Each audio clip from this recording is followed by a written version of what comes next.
kan Kena rujuk pada whip DAP. usul-usul Undang-Undang Perbekalan 205.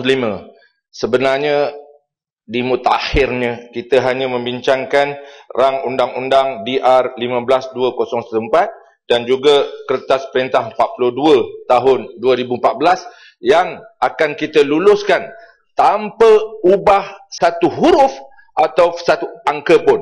Jadi dalam hal ini kita rasa sedih dan mungkin duka cita oleh kerana perbahasan-perbahasan yang dibentangkan oleh ahli parlimen ataupun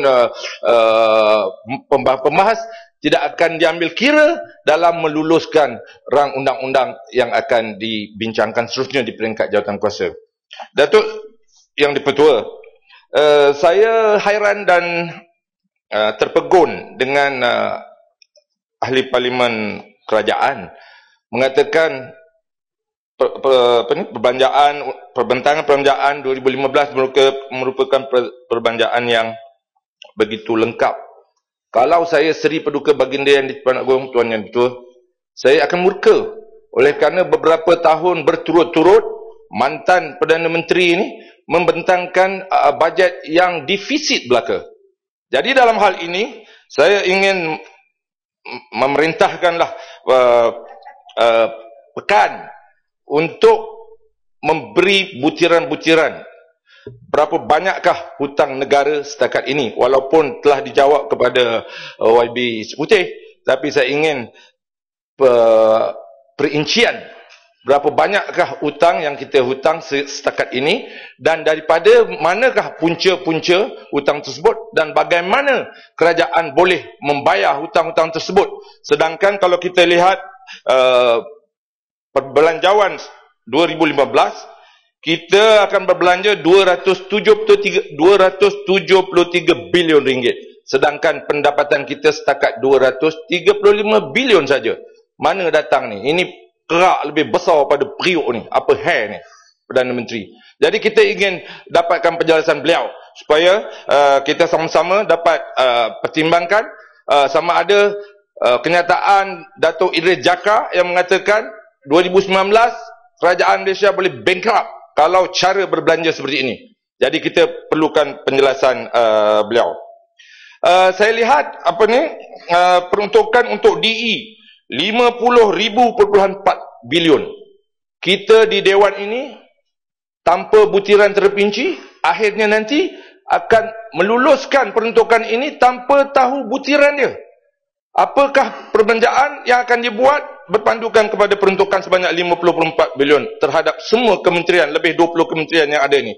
Jadi di kesempatan ini saya minta Kementerian Kewangan untuk menyenaraikan senarai projek-projek pembangunan yang bernilai 50.4 bilion itu dibentangkan di dalam parlimen ini supaya kita sama-sama dah lihat dan kita luluskan nanti. Kalau ada butiran-butiran yang tidak memenuhi kehendak, kita akan pertikaikan.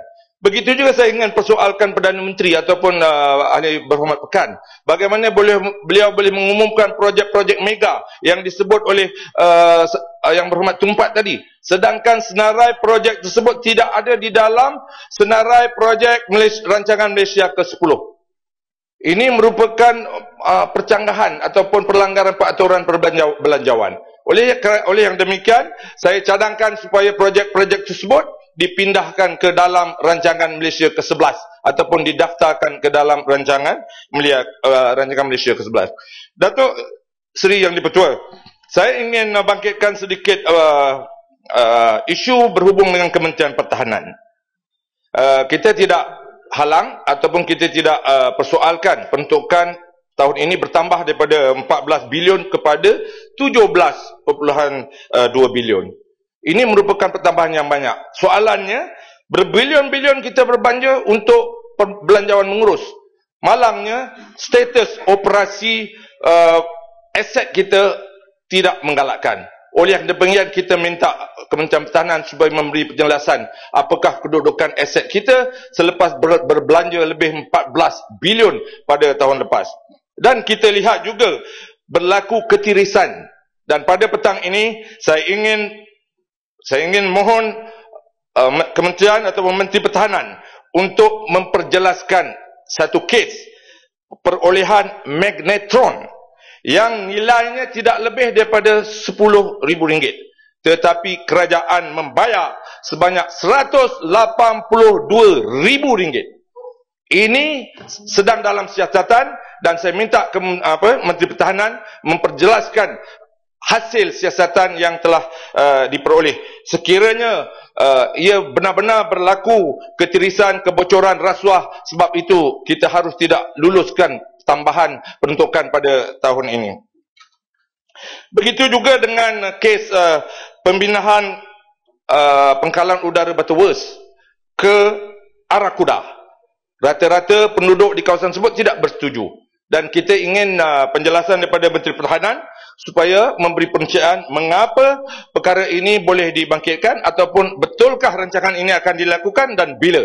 Sedangkan ia tidak dibentangkan di mana-mana. Khasnya di dalam rancangan Malaysia keempat ia tiada disenaraikan dan begitu juga di rancangan Malaysia ke-15 agaknya.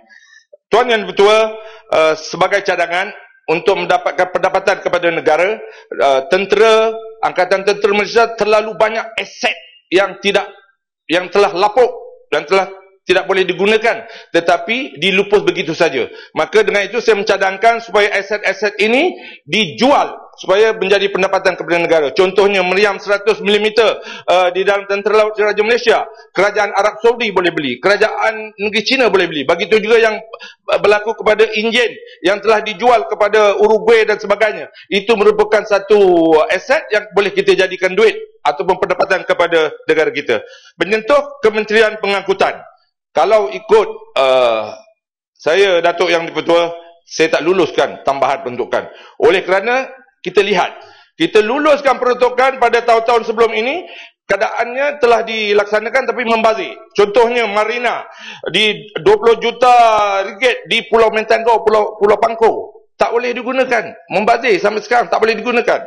Begitu juga dengan jeti Sungai Pinang Kecil, siap, tak boleh pakai sampai sekarang, tak boleh digunakan, membazir. Begitu juga lapangan terbang yang ada di Pulau Pangkor, tak digunakan. Tapi kita bayar urusan senggaraan ini. Ini merupakan pembaziran dan saya telah menulis kepada Ketua Audit Negara supaya membuat audit dan lihatlah bagaimana borosnya kita, membazirnya kita dalam mengurus wang rakyat, Tuan Yang Betul. Dalam hal MH17 yang kita telah berbajakan berjuta-juta ringgit, saya ingin bertanya kepada Menteri Pengangkutan, berapa banyak wang lagi akan kita belanjakan untuk terus menyelesaikan masalah MH17. Sedangkan kita lihat black box yang kita katakan Malaysia punya, tapi segala keputusan percakapan dilakukan oleh pihak berkuasa Belanda. Ini apa ceritanya ni, Tuan Datuk Yang Dipertua? Kita mohon Menteri Pengangkutan untuk memberi penjelasan. Begitu juga ada MH370. Bila lagi Datuk Seri nak berhenti daripada mencari di Lautan Hindi Selatan? Sudah lebih 8 bulan tidak dijumpai.